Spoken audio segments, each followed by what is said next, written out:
Chapter 11. The Mystery of Sex, Transmutation. The 10th Step Toward Riches. The meaning of the word transmute is, in simple language, the changing or transferring of one element or form of energy into another. The emotion of sex brings into being a state of mind. Because of ignorance on the subject, this state of mind is generally associated with the physical, and because of improper influences, to which most people have been suggested, in acquiring knowledge of sex, things essentially physical have highly biased the mind. The emotion of sex has back of it the possibility of three constructive potentialities. They are 1. The perpetuation of mankind, 2. The maintenance of health, as a therapeutic agency it has no equal, 3. The transformation of mediocrity into genius through transmutation. Sex transmutation is simple and easily explained. It means the switching of the mind from thoughts of physical expression to thoughts of some other nature. Sex desire is the most powerful of human desires. When driven by this desire, men develop keenness of imagination, courage, willpower, persistence, and creative ability unknown to them at other times. So strong and impelling is the desire for sexual contact that men freely run the risk of life and reputation to indulge it. When harnessed and redirected along other lines, this motivating force maintains all of its attributes of keenness of imagination, courage, etc., which may be used as powerful creative forces in literature, art, or in any other profession or calling, including, of course, the accumulation of riches. The transmutation of sex energy calls for the exercise of willpower, to be sure, but the reward is worth the effort. The desire for sexual expression is inborn and natural. The desire cannot and should not be submerged or eliminated, but it should be given an outlet through forms of expression which enrich the body, mind, and spirit of man. If not given this form of outlet through transmutation, it will seek outlets through purely physical channels. A river may be dammed and its water controlled for a time, but eventually it will force an outlet. The same is true of the emotion of sex. It may be submerged and controlled for a time, but its very nature causes it to be ever-seeking means of expression. If it is not transmuted into some creative effort, it'll find a less worthy outlet. Fortunate indeed is the person who has discovered how to give sex emotion an outlet through some form of creative effort, for he has, by that discovery, lifted himself to the state of a genius. Scientific research has disclosed these significant facts. 1. The men of greatest achievement are men with highly developed sex natures, men who have learned the art of sex transmutation. 2. The men who have accumulated great fortunes and achieved outstanding recognition in literature, art, industry, architecture, and the professions were motivated by the influence of a woman. The research from which these astounding discoveries were made went back through the pages of biography and history for more than 2,000 years. Wherever there was evidence available in connection with the lives of men and women of great achievement, it indicated most convincingly that they had possessed highly developed sex natures. The emotion of sex is an irresistible force against which there can be no such opposition as an immovable body. When driven by this emotion, men become gifted with a superpower for action. Understand this truth, and you will catch the significance of the statement that sex transmutation will lift one to the status of a genius. The emotion of sex contains the secret of creative ability. Destroy the sex glands, whether in man or beast, and you have removed the major source of action. For proof of this, observe what happens in any animal after it has been castrated. A bull becomes as docile as a cow after it has been altered sexually. Sex alteration takes out of the male, whether man or beast, all the fight that he has in him. Sex alteration of the female has the same effect. The 10 mind stimuli. The human mind responds to stimuli, through which it may be keyed up to high rates of vibration, known as enthusiasm, creative imagination, intense desire, etc. The stimuli to which the mind responds most freely are 1. The desire for sex expression. 2. Love. 3. A burning desire for fame, power, or financial gain. Money. 4. Music. 5. Friendship between either those of the same sex or those of the opposite sex. 6. A mastermind alliance, based upon the harmony of 2 or more people who ally themselves for spiritual or temporal advancement. 7. Mutual suffering, such as that experienced by people who are persecuted. 8. Autosuggestion. 9. Fear. 10. Narcotics and alcohol. The desire for sex expression comes at the head of the list of stimuli, which most effectively step up the vibrations of the mind and start the wheels of physical action. 8 of these stimuli are natural and constructive. 2 are destructive. The list is here presented for the purpose of enabling you to make a comparative study of the major sources of mind stimulation. From this study, it will be readily seen that the emotion of sex is, by great odds, the most intense and powerful of all mind stimuli. This comparison is necessary as a foundation for proof of the statement that transmutation of sex energy may lift one to the status of a genius. Let us find out what constitutes a genius. Some wiseacre has said that a genius is a man who wears long hair, eats queer food, lives alone, and serves as a target for the joke makers. A better definition of a genius is a man who has discovered how to increase the vibrations of thought to the point where he can freely communicate with sources of knowledge not available through the ordinary rate of vibration of thought. The person who thinks will want to ask some questions concerning this definition of genius. The first question will be, how may one communicate with sources of knowledge which are not available through the ordinary rate of vibration of thought? The next question will be, are there known sources of knowledge which are available only to the genii? And if so, what are these sources, and exactly how may they be reached? We shall offer proof of the soundness of some of the more important statements made in this book, or at least we will offer evidence through which you may secure your own proof through experimentation, and in doing so, we shall answer both of these questions. Genius is developed through the sixth sense. The reality of a sixth sense has been fairly well established. This sixth sense is creative imagination. The faculty of creative imagination is one which the majority of people never use during an entire lifetime, and if used at all, it usually happens by mere accident. A relatively small number of people use, with deliberation and purpose, afterthought, the faculty of creative imagination. Those who use this faculty voluntarily and with understanding of its functions are genii. The faculty of creative imagination is the direct link between the finite mind of man and infinite intelligence. All so-called revelations referred to in the realm of religion and all discoveries of basic or new principles in the field of invention take place through the faculty of creative imagination. When ideas or concepts flash into one's mind through what is popularly called a hunch, they come from one or more of the following sources. 1. Infinite intelligence. 2. One's subconscious mind, wherein is stored every sense impression and thought impulse which ever reach the brain through any of the 5 senses.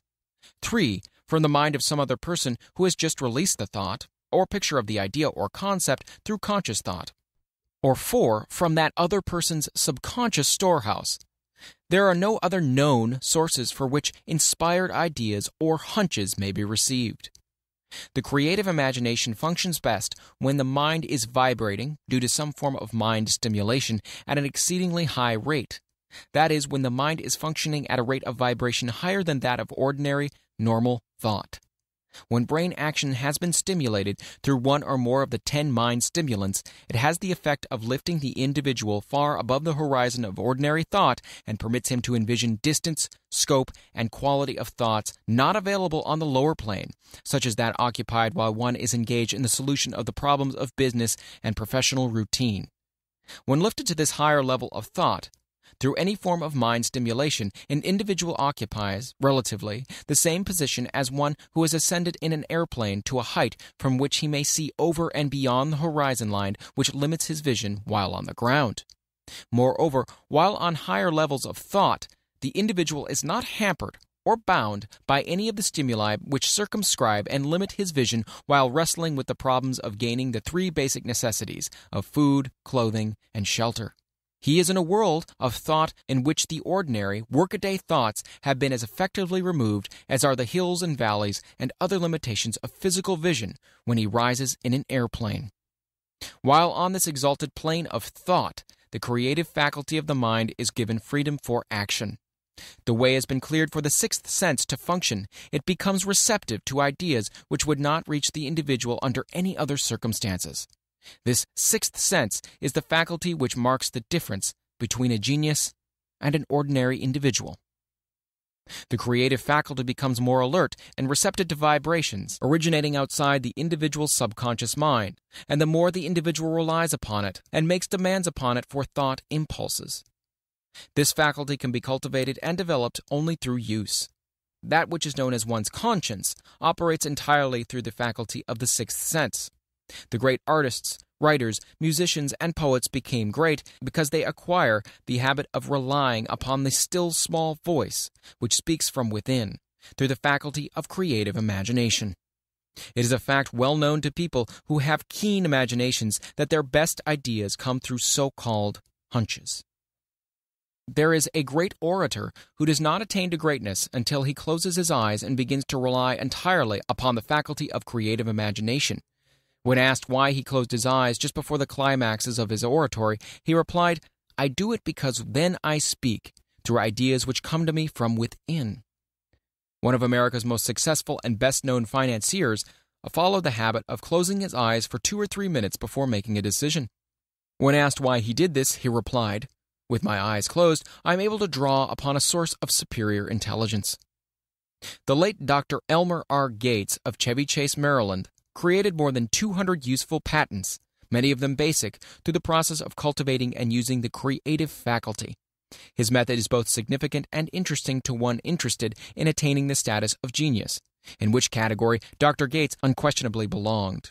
Dr. Gates was one of the really great, though less publicized, scientists of the world. In his laboratory, he had what he called his personal communication room.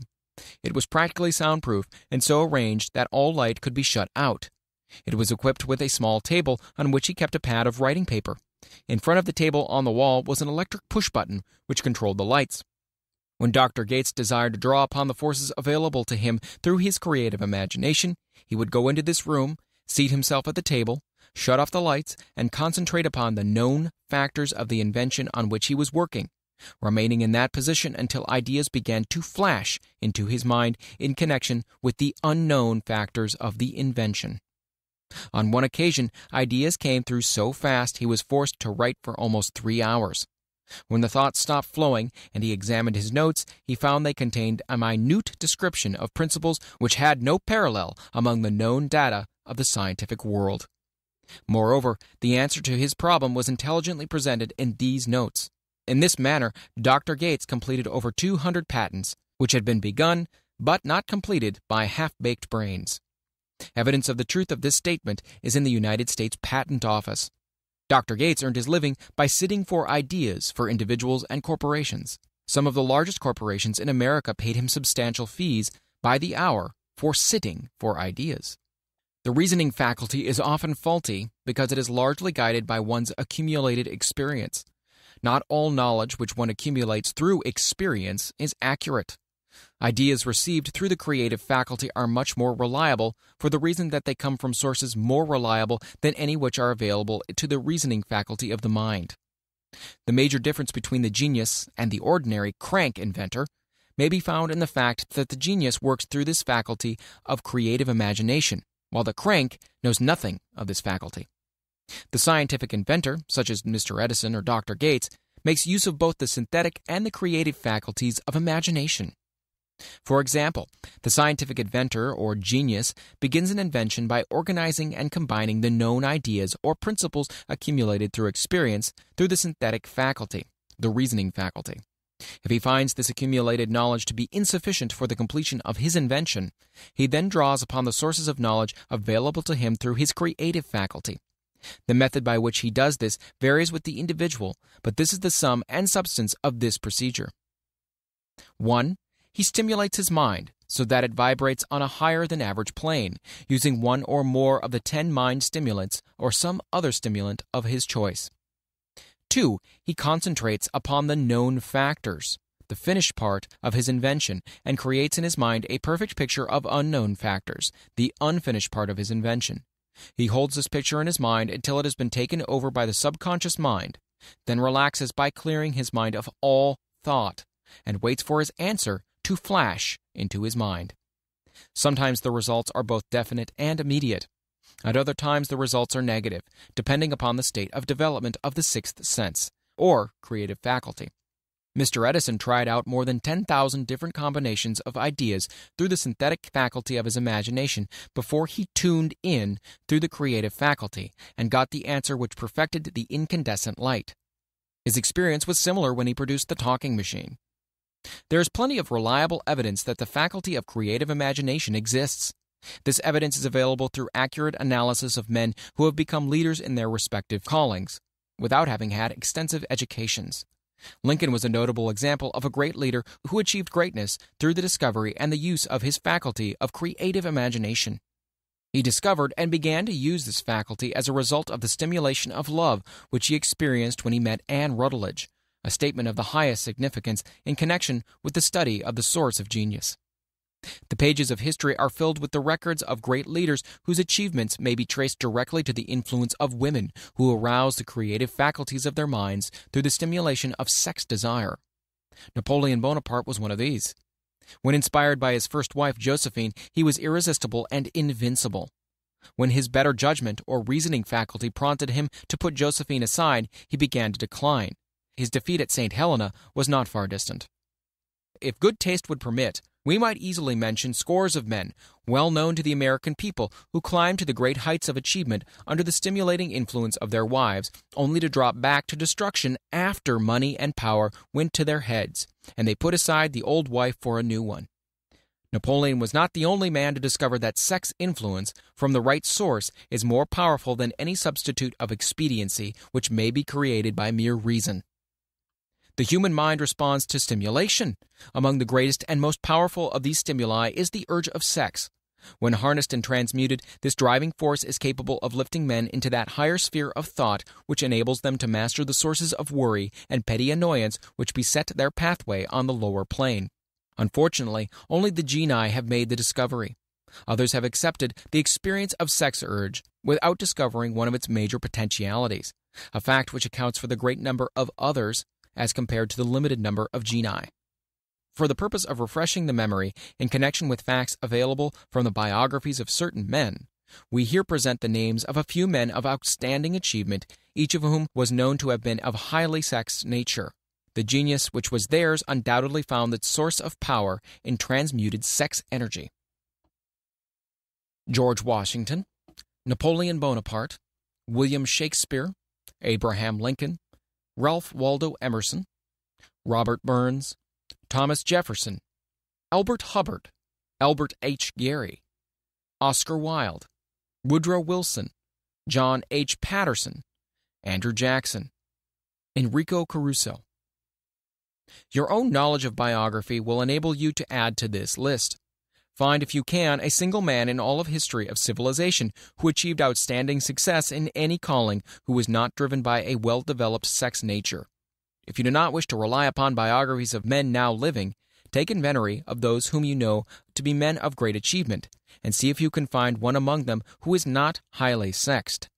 Sex energy is the creative energy of all genii. There has never been and never will be a great leader, builder, or artist lacking in this driving force of sex. Surely no one will misunderstand these statements to men that all who are highly sexed are genii. Man attains to the status of genius only when and if he stimulates his mind so that it draws upon the force available through the creative faculty of the imagination. Chief among the stimuli with which this stepping up of the vibrations may be procured is sex energy.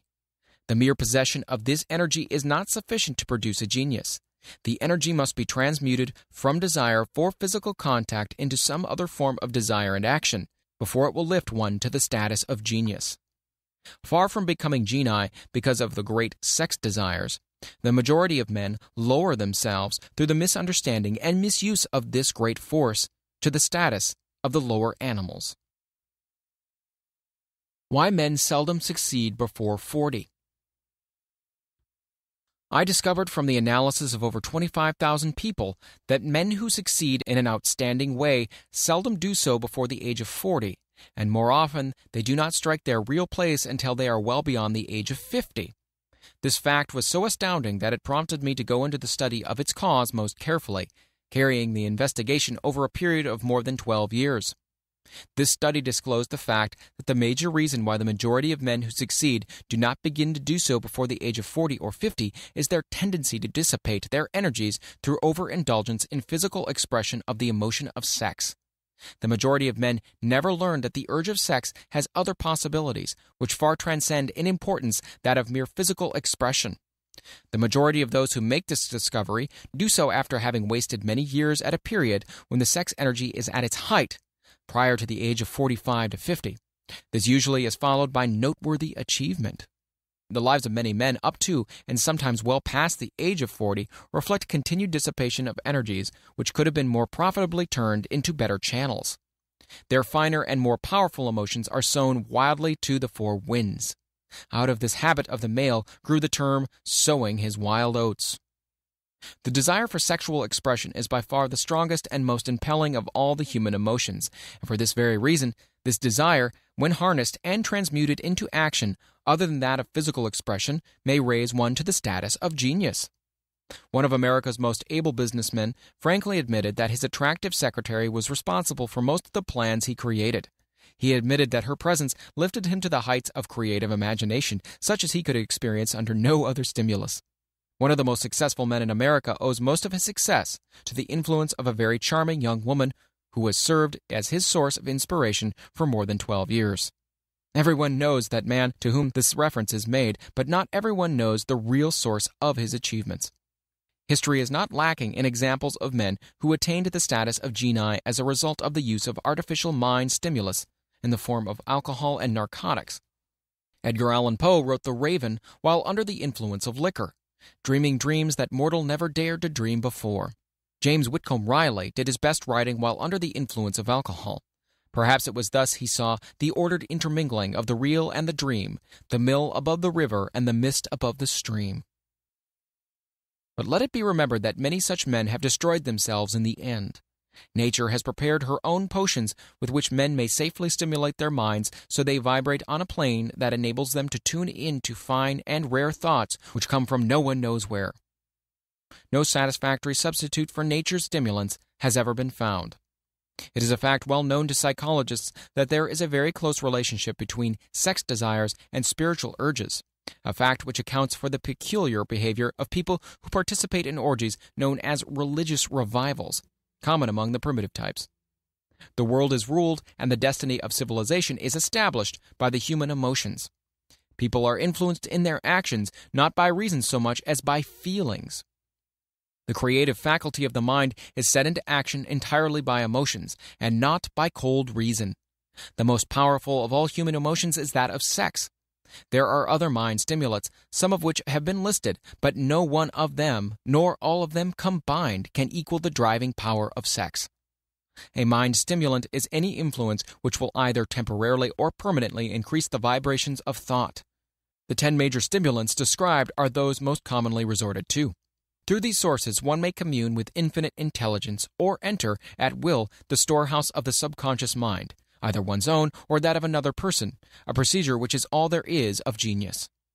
A teacher who has trained and directed the efforts of more than 30,000 salespeople made the astounding discovery that highly sexed men are the most efficient salesmen. The explanation is that the factor of personality, known as personal magnetism, is nothing more or less than sex energy. Highly sexed people always have a plentiful supply of magnetism. Through cultivation and understanding, this vital force may be drawn upon and used to great advantage in the relationships between people. This energy may be communicated to others through the following media. 1. The handshake. The touch of the hand indicates instantly the presence of magnetism or lack of it. 2. The tone of voice. Magnetism or sex energy is the factor with which the voice may be colored or made musical and charming. 3. Posture and carriage of body. Highly sexed people move briskly and with grace and ease. 4. The vibrations of thought. Highly sexed people mix the emotion of sex with their thoughts, or may do so at will, and in that way may influence those around them. 5. Body adornment. People who are highly sexed are usually very careful about their personal appearance. They usually select clothing of a style becoming to their personality, physique, complexion, etc.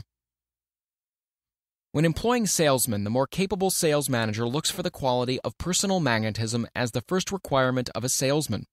People who lack sex energy will never become enthusiastic or inspire others, and enthusiasm is one of the most important requisites in salesmanship, no matter what one is selling.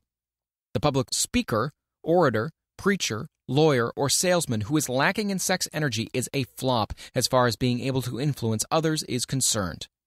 Couple this with the fact that most people can be influenced only through an appeal to their emotions, and you will understand the importance of sex energy as a part of the salesman's native ability.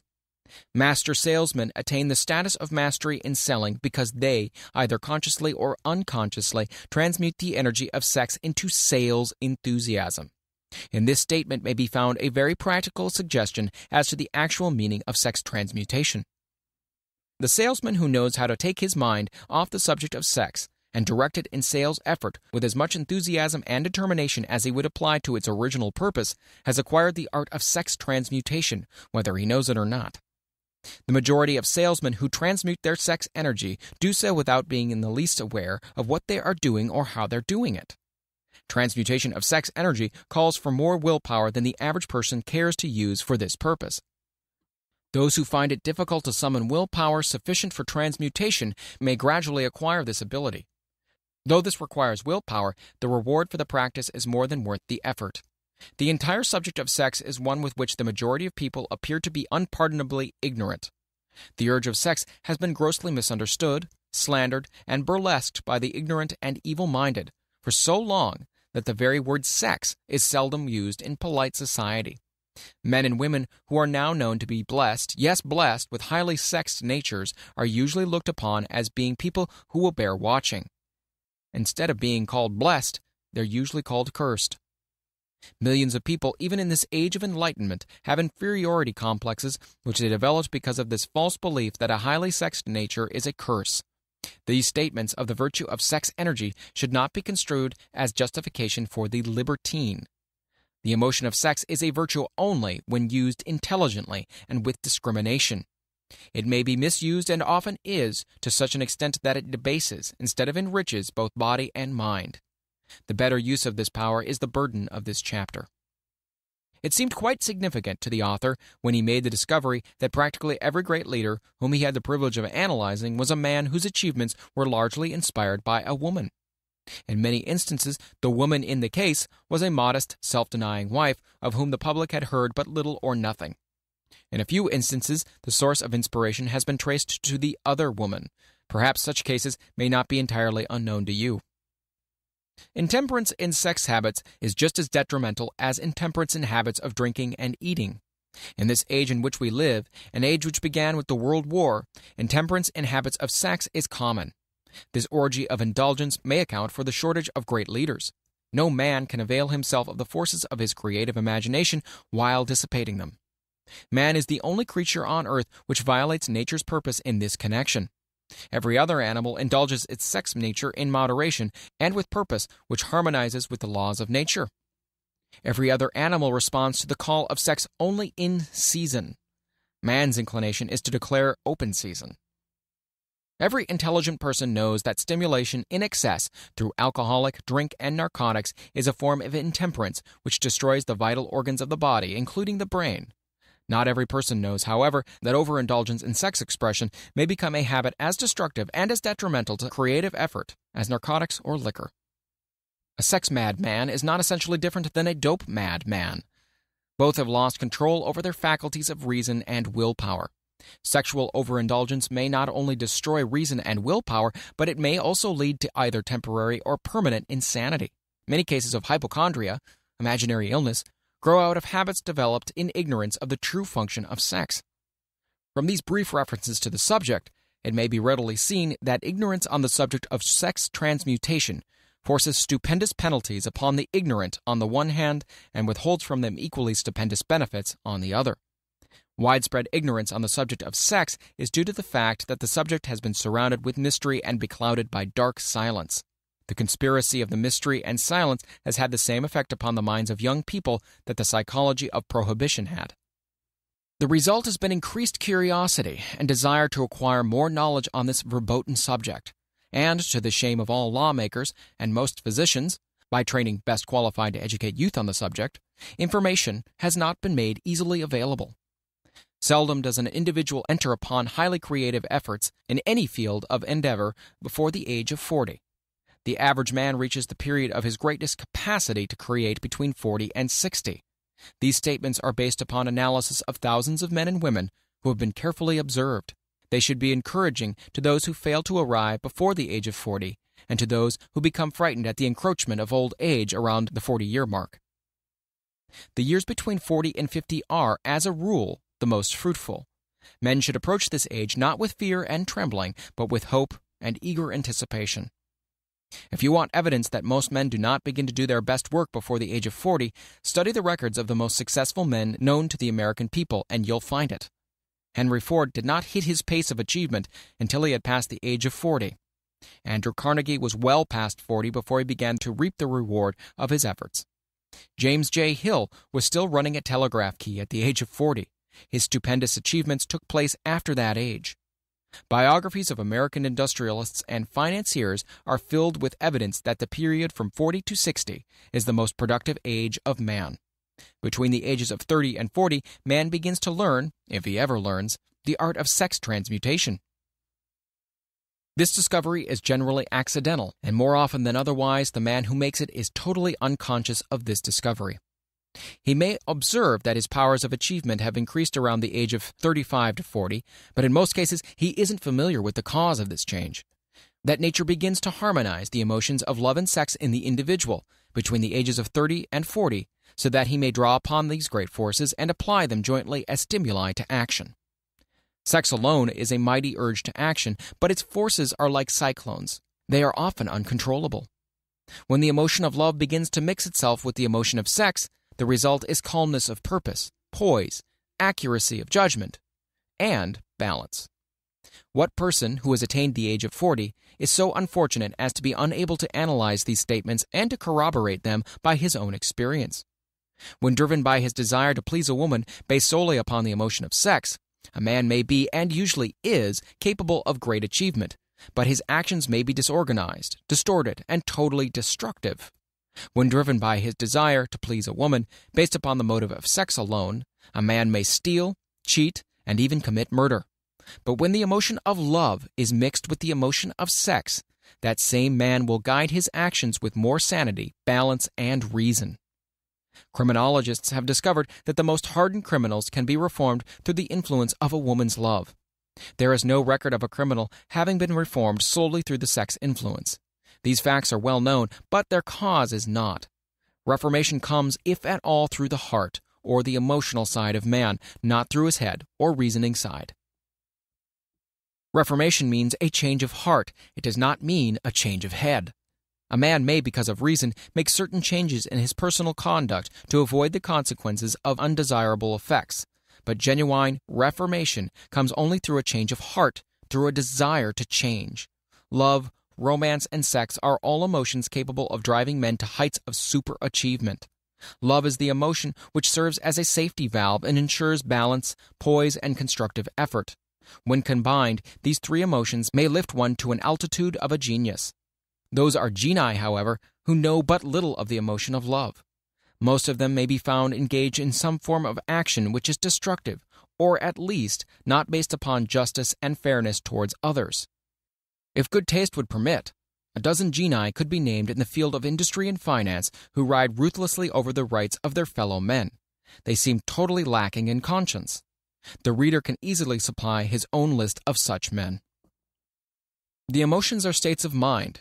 Nature has provided man with a chemistry of the mind which operates in a manner similar to the principles of chemistry of matter. It is a well-known fact that, through the aid of chemistry of matter, a chemist may create a deadly poison by mixing certain elements, none of which are in themselves harmful in the right proportions. This emotion may likewise be combined so as to create a deadly poison. The emotions of sex and jealousy, when mixed, may turn a person into an insane beast. The presence of any one or more of the destructive emotions in the human mind, through the chemistry of the mind, sets up a poison which may destroy one's sense of justice and fairness. In extreme cases, the presence of any combination of these emotions in the mind may destroy one's reason. the road to genius consists of the development, control, and use of sex, love, and romance. Briefly, the process may be stated as follows. Encourage the presence of these emotions as the dominating thoughts in one's mind and discourage the presence of all the destructive emotions. The mind is a creature of habit. It thrives upon the dominating thoughts fed it. Through the faculty of willpower, one may discourage the presence of any emotion and encourage the presence of any other. Control of the mind through the power of will is not difficult. Control comes from persistence and habit. The secret of control lies in understanding the process of transmutation. When any negative emotion presents itself in one's mind, it can be transmuted into a positive or constructive emotion by the simple procedure of changing one's thoughts. There is no other road to genius than through voluntary self-effort. A man may attain to great heights of financial or business achievement solely by the driving force of sex energy, but history is filled with evidence that he may, and usually does, carry with him certain traits of character which rob him of the ability to either hold or enjoy his fortune. This is worthy of analysis, thought, and meditation, for it states a truth and knowledge of which may be helpful to women as well as men. Ignorance of this has cost thousands of people their privilege of happiness, even though they possessed riches. The emotions of love and sex leave their unmistakable marks upon the features. Moreover, these signs are so visible that all who wish may read them. The man who is driven by the storm of passion based upon sex desires alone plainly advertises that fact to the entire world by the expression of his eyes and the lines of his face. The emotion of love, when mixed with the emotion of sex, softens, modifies, and beautifies the facial expression. No character analyst is needed to tell you this. You may observe it for yourself. The emotion of love brings out and develops the artistic and aesthetic nature of man. It leaves its impress upon one's very soul, even after the fire has been subdued by time and circumstance. Memories of love never pass. They linger and influence long after the source of stimulation has faded. There's nothing new in this. Every person who has been moved by genuine love knows that it leaves enduring traces upon the human heart. The effect of love endures because love is spiritual in nature. The man who cannot be stimulated to great heights of achievement by love is hopeless. He's dead, though he may seem to be alive. Even the memories of love are sufficient to lift one to a higher plane of creative effort. The major force of love may spend itself and pass away, like a fire which has burned itself out. But it leaves behind incredible marks as evidence that it passed this way. Its departure often prepares the human heart for a still greater love. Go back into your yesterdays at times and bathe your mind in the beautiful memories of past love. It will soften the influence of the present worries and annoyances. It will give you a source of escape from the unpleasant realities of life, and maybe, who knows, your mind will yield to you ideas or plans which may change the entire financial or spiritual status of your life. If you believe yourself unfortunate because you have loved and lost, perish the thought. One who has loved truly can never lose entirely. Love is whimsical and temperamental. Its nature is ephemeral and transitory. It comes when it pleases, and goes away without warning. Accept and enjoy it while it remains, but spend no time worrying over its departure. Worry will never bring it back. Dismiss also the thought that love never comes but once. Love may come and go, times without number, but there are no two love experiences which affect one in just the same way. There may be, and there usually is, one love experience which leaves a deeper imprint on the heart than all the others. But all love experiences are beneficial except to the person who becomes resentful and cynical when love makes its departure. There should be no disappointment over love, and there should be none if people understood the difference between the emotions of love and sex. The major difference is that love is spiritual, while sex is biological. No experience which touches the human heart with a spiritual force can possibly be harmful, except through ignorance or jealousy. Love is, without question, life's greatest experience. It brings one into communion with the infinite intelligence. When mixed with the emotions of romance and sex, it may lead one far up the ladder of creative effort. The emotions of love, sex, and romance are sides of the eternal triangle of achievement-building genius. Nature creates genii through no other force. Love is an emotion with many sides, shades, and colors. The love which one feels for parents or children is quite different from that which one feels for one's sweetheart. The one is mixed with the emotion of sex, while the other's is not. The love which one feels in true friendship is not the same as that felt for one's sweetheart, parents, or children, but it too is a form of love. Then there's the emotion of love for things inanimate, such as the love of nature's handiwork. But the most intense and burning of all those various kinds of love is that experience in the blending of the emotions of love and sex. Marriage is not blessed with the eternal affinity of love, properly balanced and proportioned with sex, cannot be happy ones, and seldom endure. Love alone will not bring happiness in marriage, nor will sex alone. When these two beautiful emotions are blended, marriage may bring about a state of mind closest to the spiritual that one may ever know on this earthly plane. When the emotion of romance is added to those of love and sex, the obstructions between the finite mind of the man and the infinite intelligence are removed. Then a genius has been born. What a different story is this than those usually associated with the emotion of sex. Here is an interpretation of the emotion which lifts it out of the commonplace and makes of it potter's clay in the hands of God, from which he fashions all that is beautiful and inspiring. It is an interpretation which would, when properly understood, bring harmony out of the chaos which exists in too many marriages. The disharmonies often expressed in the form of nagging may usually be traced to a lack of knowledge on the subject of sex. Where love, romance, and the proper understanding of the emotions and function of sex abide, there is no disharmony between married people. Fortunate is the husband whose wife understands the true relationship between the emotions of sex, love, and romance. When motivated by this holy triumvirate, no form of labor is burdensome, because even the most lowly form of effort takes on the nature of a labor of love. It's a very old saying that a man's wife may either make him or break him, but the reason is not always understood. The making and the breaking is the result of the wife's understanding or lack of understanding of the emotions of love, sex, and romance. Despite the fact that men are polygamous by the very nature of their biological inheritance, it is true that no woman has as great an influence on a man as his wife unless he is married to a woman totally unsuited to his nature. If a woman permits her husband to lose interest in her and become more interested in other women, it's usually because of her ignorance or indifference towards the subjects of sex, love, and romance. This statement presupposes, of course, that genuine love once existed between a man and his wife. The facts are equally applicable to a man who permits his wife's interests in him to die. Married people often bicker over a multitude of trivialities. If these are analyzed accurately, the real question of the trouble will often be found to be indifference or ignorance on these subjects. Man's greatest motivating force is his desire to please woman. The hunter who excelled during prehistoric days before the dawn of civilization did so because of his desire to appear great in the eyes of a woman. Man's nature has not changed in this respect. The hunter of today brings home no skins of wild animals, but he indicates his desire for her favor by supplying fine clothes, motor cars, and wealth. Man has the same desire to please woman that he had before the dawn of civilization. The only thing that has changed is his method of pleasing. Men who accumulate large fortunes and attain to great heights of power and fame do so mainly to satisfy their desire to please women. Take women out of their lives, and great wealth would be useless to most men. It is the inherent desire of man to please woman which gives woman the power to make or break a man.